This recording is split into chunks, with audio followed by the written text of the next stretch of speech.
incredibly successful. I want to thank Slim Jim for making this press conference happen,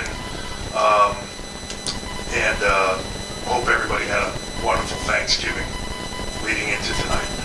But let's talk a little bit about business. Tonight was the highest grossing Survivor Series in history. As a matter of fact, the highest grossing event here, with the exception of WrestleMania when it was here, and it was neck and neck with WrestleMania.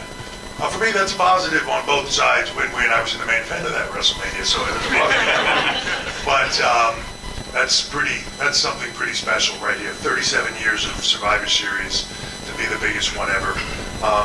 Sponsorship up about 25% from last year, so across that, and then the viewership. Just spectacular tonight. We opened up the show with the women's board game match, and right out of the gate, by far largest viewership of all time, and it just grew throughout the evening. So we don't have all the final numbers in yet, but we will, and this one was a whopper. So very, very exciting. A lot of things to talk about in the show. Let's talk about the big return. R-Truth.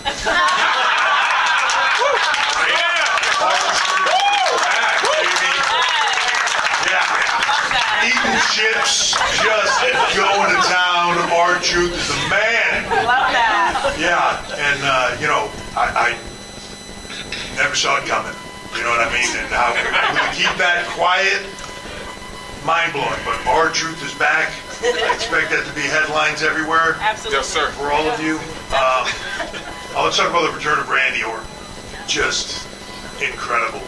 Randy is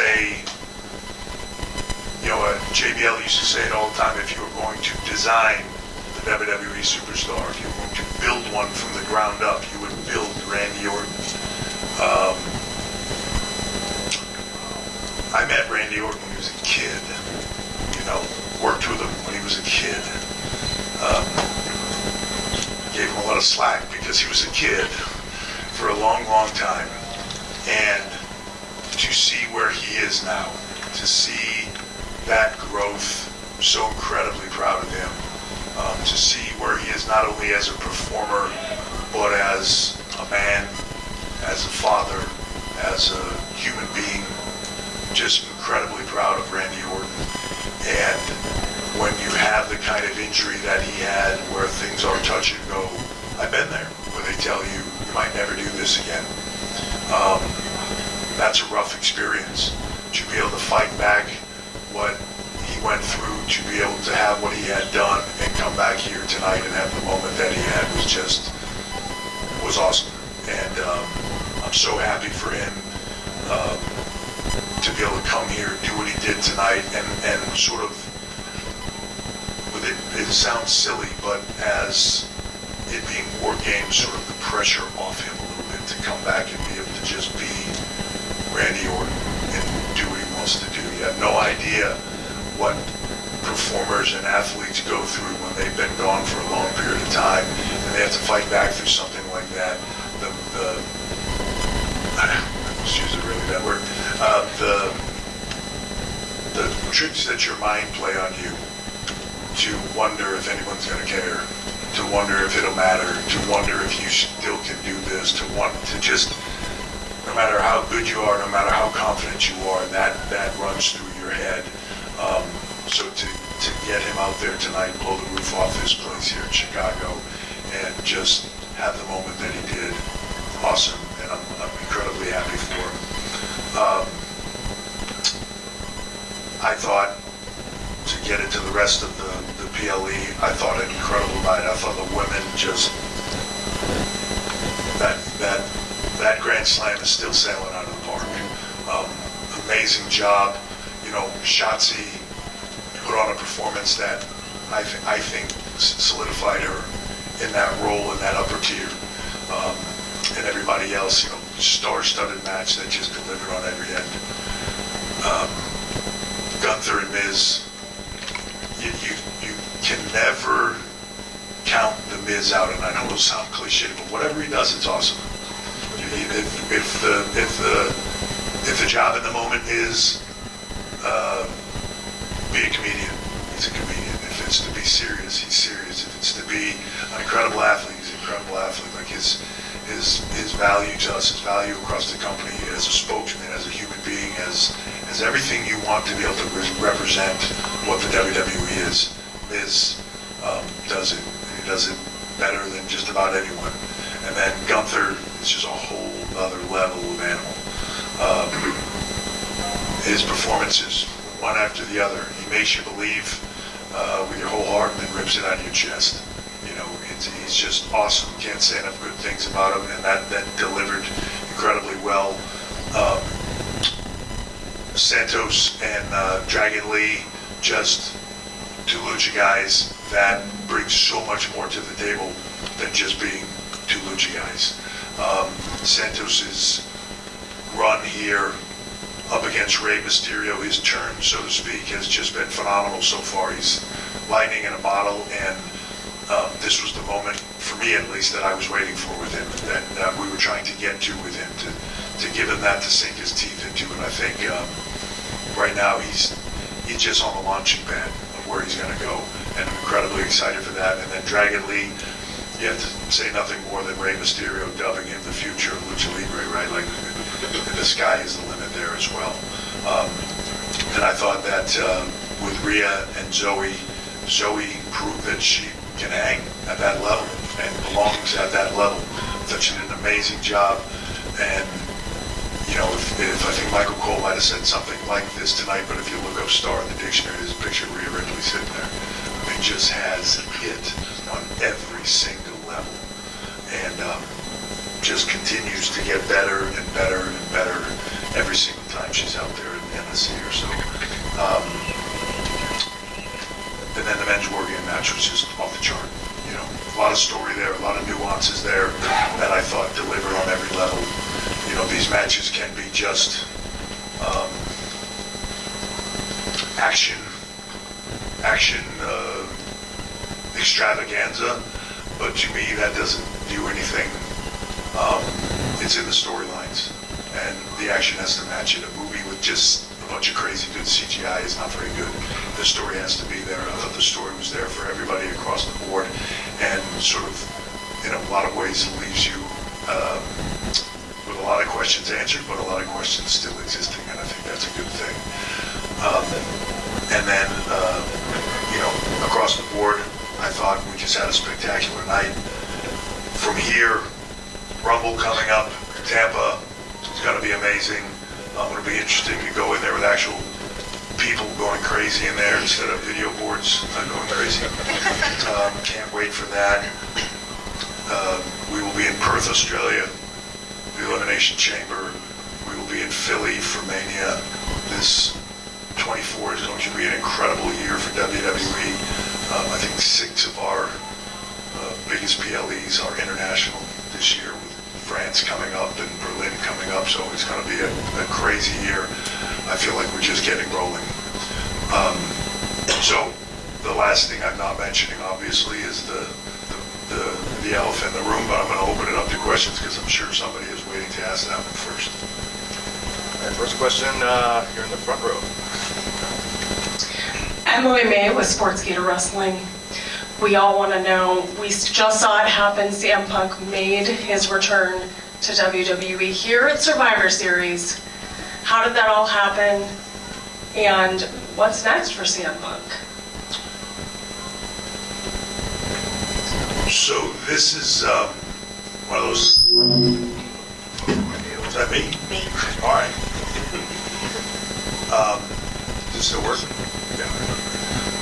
This was one of those lightning in a bottle moments that came together very quickly. But we are incredibly excited about it. You know, it's been a long time, and in some ways been a long time coming. You can say this about CM Punk. Love him, hate him, positive, negative, whatever you want to say. People talk about him all the time. He is a magnet for that. He's a conversation starter. And it's tough to look past that. And for me, if if our fans want it, if the WWE Universe is excited to have it, then let's go. And we'll figure out the rest of it from there. This came together super quick, which I'm sure is why it stayed very tight. You know, there's a lot of speculation at that point. It was nothing but speculation. For most of the time, it was speculation. It didn't really start to come to fruition until everybody stopped thinking it was going to happen. And then all of a sudden, it was happening. Extremely excited. You know, a lot of time has gone by, almost 10 years, right? And if you are the same person you were 10 years ago, 10 years later, you've messed up. Everybody grows. Everybody changes. And I'm a different person. He's a different person. This is a different company. And we're all on the same even starting ground. So what's next for CM Punk? That'll be interesting, won't it? Yeah, I'm interested to see that myself. I know whatever it is, it'll be talked about, it'll be exciting, and it'll be a thrill ride for the WWE Universe, no matter what it is. And I'm thrilled. We're all thrilled to have him back here, and to have him back, you know, cliche to say, but have him back home in WWE. It's where he belongs. Thank you. Hi, Nick Hausman, House of Wrestling. Just to kind of follow up on Emily's question there, how much of this was something that, you know, you were pushing for as opposed to TKO was pushing for and Ari was pushing for? Obviously, the dynamic has shifted a lot. There has been zero push from anybody past WWE. You know, it's myself, Nick Khan. To be honest, very few people knew about it past that. And, you know, it's a funny thing now because all of a sudden there's like this mystery entity. Yeah, I think a lot of people are interested to kind of know how that dynamic is working. That's why I asked it. Yeah, we're doing our thing. And we're trusted to do our thing and trusted to do what we feel is right for business. And I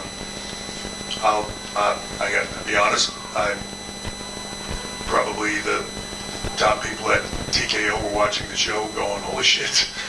You know? Yeah, it was a good thing, right? So it's a crazy cool time right now in WWE, and I think fans can feel that. There's a lot of energy, a lot of excitement, and I'm ready. Let's run through a wall. You know what I mean? Let's do this and do it in the biggest way possible, and just keep building on what Vince McMahon made into a global juggernaut for 50 years. And if I have anything to do with it and have any say in it, we're going to make it bigger than it's ever been before. Thank you, James. Second row. Hi. Hi. Alex Lajas from Queen of the Ring and Church of Joshi.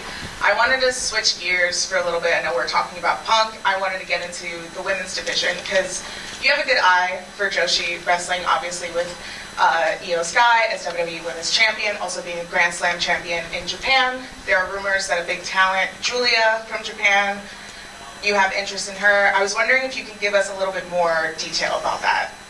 The funny thing is, like, I didn't even know there was a term, Joshi thing. Like, I didn't even know that was a term until like a couple of years ago, where I was like, what is that? Anyways, I see that all the time. And to me, it's just like, it's what we do, right? And they're talent athletes that work globally. And whether we're pulling athletes out of NIL, out of colleges, and training them from the ground up, or whether we're seeing somebody that we think is an amazing performer that's working their way up someplace else. They're just all amazing in-ring talent. And I want to work with the best talent. I want to work with the best talent that's open to not just saying, hey, this is what I do and that's what I do. Right? I want them to be open to doing more. I want all our talent to be open to doing more and to push the envelope of what they believe and what they can do and the stories that they can tell. So to me, it's, you know, sometimes I see, we look at a specific place. I don't look at a specific place. The globe is where I look, and where we look, and where our recruiters look, and where our team looks. And if somebody's talented and we think that they can hang on the biggest stage in the world, we want them to come here and see if they believe in themselves as much as we do. We're scheduled for one more question, and we'll head to the front row. Hello, Steve Hall from 10 Count Wrestling News Co. With Jade Carle missing from TV recently, is there plans for her development coming forth? Because we're seeing her on NXT, Raw, and SmackDown. Now we really haven't seen her. Thank you so much for moving. Yeah, I'm sorry. Yes, Thank you. I couldn't decide. I know, which eye to look at. But where has she been? Because she was on TV, now she hasn't been. Yeah, so look, Jade is, I have no less belief in her now than I did then. It's interesting when she came in, we talked about her development and where she would land, but what the development was. I want to make sure that no matter what is thrown at Jade Cargill, she's ready. And at no fault of her own, I think that she was limited in that, right? So the idea is, we exposed her, we made her be seen. People are understanding and they're waiting and they're excited for her to come. And when she does, it's going to be massive. And I just think that we're just making sure that when she's ready, I don't want a pitch to get thrown at her that she's never seen before. I want, no matter what that pitch is, she's going to crack that thing out of the park. Because you can see it in her. That's the presence she has, that's the star she is. You get to see her do anything in WWE, and yet I could probably name 5, 10 people here where you would go like, well, that's a dream match, right? Without her doing a thing. So I'm in no rush for her to, when she says, I'm ready, I'm ready. Let's do one more. One more question, and we will head to, let's see what we got here, last row, or second to last row. Fred Slow, CBS Sports. Going back to CM Punk, you were talking about it, his claims of when he left 9 years ago. You look at the Return to R-Truth and Randy Orton. Jon Moxley recently made some comments about protocol and pro wrestling related to a concussion he had. What are your thoughts on that? What are your thoughts on injury and return in his comments? Well, I won't say anything about his comments because I don't know what he went through or the situation. I can speak about WWE, right? And I will put our medical protocol, I will put our medical program, I will put our wellness program, I will put all of it up against any sport on this planet. And I mean that sincerely. We have one of the best medical programs in the world. When it comes to concussion, our people are trained to see it. Our talent are given seminars on it regularly, but our referees, our crew, our staff are trained to see it, and we don't mess around with it. I think you saw, just off the top of my head, a few months ago, there was a match with Rey Mysterio, and Rey got a concussion in that match. I don't remember what it was, maybe like a dive or something on the floor, and that was a big storyline we were building, PLE, whole thing. We saw it happen, referee spotted it happen, we shut it down, right there, done, finished, just roll the punches, change what we need to change. This is all about, it's longevity, it's about health of our performers, it's about their careers lasting and their health first. So you have a long life after you're done in that ring. So when we see that stuff, we're very diligent about it. When we've been working with the top experts in that field for about a decade now to have that protocol be what it is. There's multiple layers of testing to come back into the ring, and so it's very stringent. And you can go online and see all our policies there if you want. But I'll put our program, concussion concussion protocol, put our medical program, we'll put all of it up against any professional sport organization in the world, top shelf. Thank you guys very, very much. Really appreciate it.